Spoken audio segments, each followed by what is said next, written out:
Hey guys, what's up? It's Wolf Airsoft Gaming, and today we're going to be going a little bit more in depth about DMR systems, more particularly Milsim Regulations.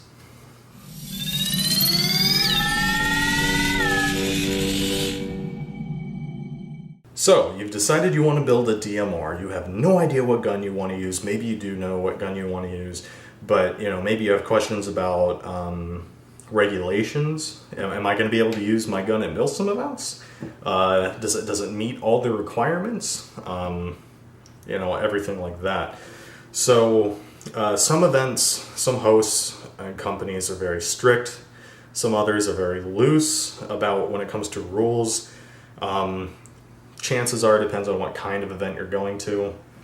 Some Milsim events require you to have things like a 20-inch barrel, a scope, a bipod, foregrip. Of course, 7.62 models, nothing below 7.62 millimeter. The general rule with Milsim, of course, check your event rule sets if you're thinking about building a model for a certain event or whatever. They will outline everything for you. If you have any vague questions specifically about an event, contact the host and get into contact with one of their representatives. As a general rule, the gun must be a real steel counterpart of a DMR, meaning something like the 417 or PSG-1 that we have here are perfectly okay examples, being that they're both 7.62 by 51 millimeter replicas, and barrel length, I believe this one is currently at 16, so I'd have to put on a little longer, bipod, whatever. So most Milsims just check for, is this a real-life DMR? Okay, cool. M4s, very, very touchy subject in the DMR community of Airsoft. I'll basically say it how it is. Military uses 5.56 as DMR, M4 SPR. There are quite a bit of 5.56 platforms, 5.56 by 45. So yeah, don't be discouraged from using an M4 as a DMR. Local fields usually don't care at all. You could have a Scorpion Evo 9mm submachine gun as a DMR, which actually is not a bad idea. It's a great platform. If you do want something really light and effective at range, try that out, but you will not be allowed to use that at most Milsim events.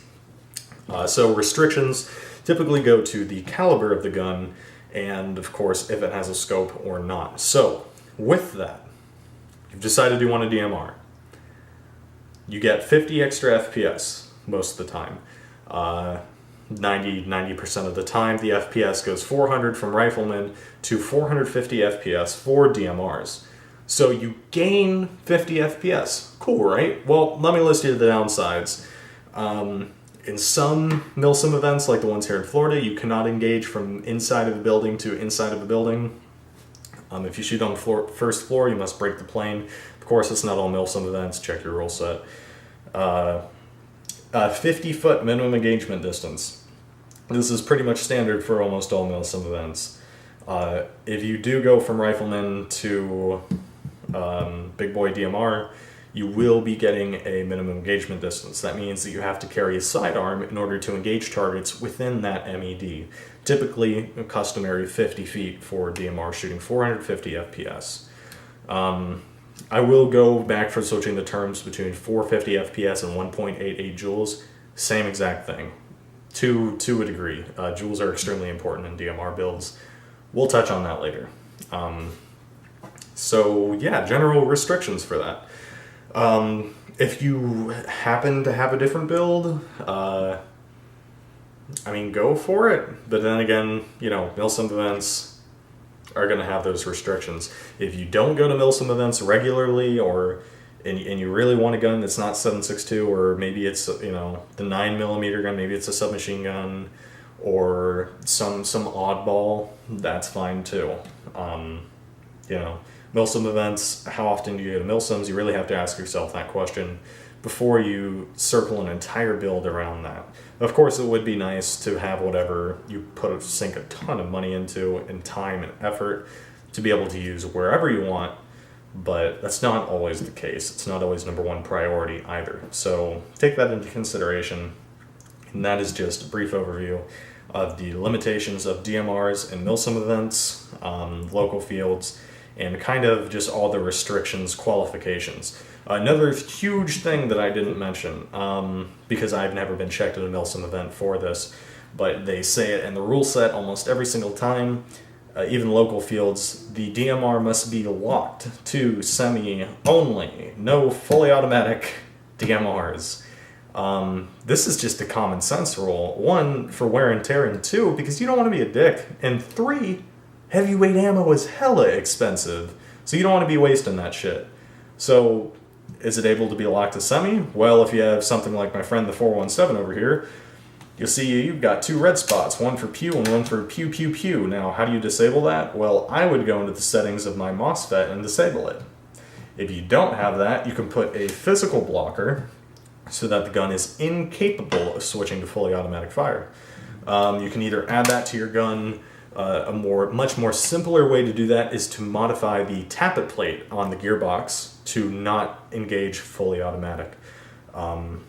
So yeah, there's a lot of ways around that. Both of these, like the PSG one only has safe and semi. You're not going to find that on 90% of guns.